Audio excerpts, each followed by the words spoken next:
Good morning, good evening, good night. Welcome to IdleTalk Mini with yours truly, Nearbad, Fabrian, whatever the fuck you want to call me. So today is going to be low-key a Star Wars episode. We're going to talk about Mandalorian, the new season that just came out, and we're going to talk about the last episode of Bad Batch, a little bit about Jedi Survivor, just Star Wars shit. So, if you don't like Star Wars, I would suggest skipping this episode. Or if you're rocking with me, you could just stay, listen, hear me talk, because I rant a lot, so I just talk shit. So if you want to just sit here, throw me on in the background, do your own shit while I just talk, go for it. So I'm going to start off with, let's talk about the Mandalorian, new season. So last time we left off Mando, it was him giving away Grogu to Luke Skywalker to be trained. But then in the Book of Boba Fett, there was 2 episodes about Mandalorian where he goes to visit Grogu. Semantics, I don't want to spoil shit, but he goes back with Grogu, the baby Yoda. Grogu goes back with Mando, and then he gets a little Beskar shirt, which is like the metal that his armor is made from. So in this season, it's all about him redeeming himself with the cult of the cult that he's in, where they don't take off their helmets like ever, even though most Mandalorians do take off their helmet. But in this little like subsection of Mandalorians, they do not, and if you do, they don't consider you a Mandalorian. So last season he took it off before he gave away Grogu, so Grogu could see his face. And so now he's not technically a Mandalorian. So the leader, or is she? I guess she is the leader. The armorer is like, hey, listen, you're not a Mandalorian unless you get bathed in the waters of Mandalore.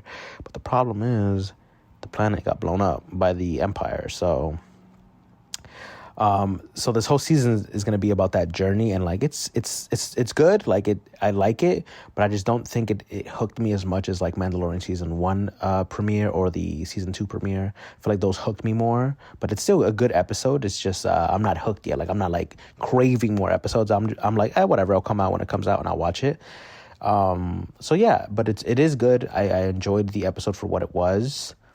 I don't want to spoil much, but yes, there's a dope ass like space pilot type of scene where like you see him like be a really good pilot. But then there's some scenes that I'm just like, bro, what the fuck? Mando's supposed to be the most badass motherfucker in the world, and he's missing like point blank shots. Like, come on, bro, that's not how. Don't do me like. Don't give him stormtrooper aim now, because he's like, whatever. He should be a badass. So I didn't really like that. So yeah, I don't want to go through the whole episode if you haven't watched it. Or if you're into it. Like, I know a lot of people during the pandemic started watching Mandalorian season 1 and maybe fell off. I say, yo, hop back on the train. Watch it if you got nothing else to watch. I think it'd be a really good show to watch. I think it's all right. And then what else did I watch? Bad Batch. Right, Bad Batch. The last episode was about furthering the story that they originally like just threw in the sequel series, where Palpatine came back and he cloned himself and there wasn't really an explanation. So like since that movie, everyone's been trying to like explain it, like in Mando season 2, right? It's explained that the reason that they keep trying to take Grogu and take his blood is because they're trying to make a clone that is also force sensitive. That way Palpatine can like inhabit this clone.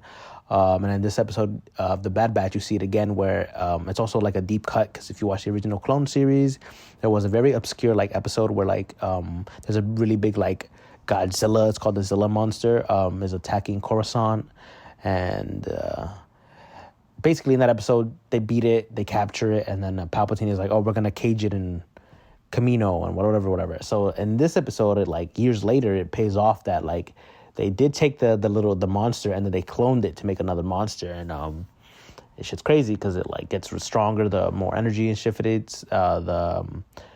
The skin of it is like blaster proof, so I'm guessing that's why he was making them, just to make better armor. And so the Bad Batch is called to that ship because that lizard bitch, I forget her name, that bitch that like is very obviously gonna betray them.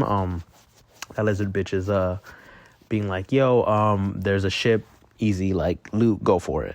They find the Zilla monster, which, by the way, is really cool because it reminds me a lot of, like, Alien. Like, if you watch the original Alien, like, the start of that film is, the start of that episode is a lot like that. It's, like, spooky, like, ship, dark corridors, and the monster's, like, super scary. And then as it gets stronger and grows, it becomes like a kaiju film, like Godzilla or King Kong or like things like that. And it's really cool. So I really enjoyed that Bad Batch. Bad Batch has been so hit or miss for me this season. Like some episodes are really good, some episodes are really bad, some I don't give a fuck about. So this one I really enjoyed. I like this one. So keep up the good work. If we're having this type of quality every episode, I wouldn't have an issue. And then what else? We're talking about Jedi Survivor. So it's a sequel to Jedi Fallen Order. If you haven't played that game, I suggest you do. It's a very fun, like, action adventure, I think I would say. Yeah, action adventure. Set in the world of Star Wars, and you play as, like, Cal Kestis, which is... Who's that actor? What's that actor's name? He's in Shameless. He plays, like, one of the brothers. He also plays a Joker on Gotham. What's his name?